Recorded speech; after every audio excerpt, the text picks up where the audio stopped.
Hello everyone, welcome back to the channel. In today's video, I'll show you how to organize online conferences in Gather. First, open Gather and sign in to your account.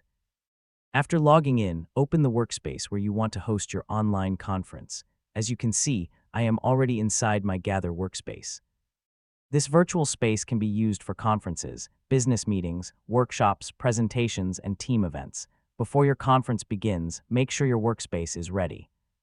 You can organize meeting areas, presentation spaces, discussion rooms, and seating areas so participants can easily move around during the event.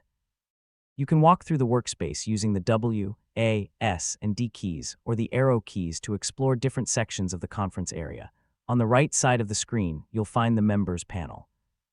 As people join your conference, their names will appear here, making it easy to see who is attending.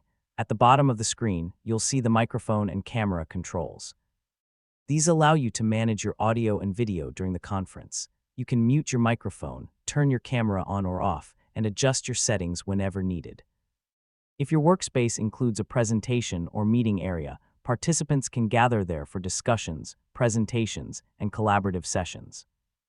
In this demonstration, I am the only participant inside the workspace, so there isn't a live conference taking place. That's completely normal. Once other participants join the same Gather space, they can move between rooms, join conversations, attend presentations, and interact with each other naturally. Gather provides an interactive environment that makes online conferences feel more like real in-person events, helping teams and communities collaborate more effectively. That's how you can organize online conferences in Gather. If you found this tutorial helpful, please like this video, share it with your friends, and subscribe to the channel for more Gather tutorials and helpful technology guides. Thanks for watching, and I'll see you in the next video. Goodbye.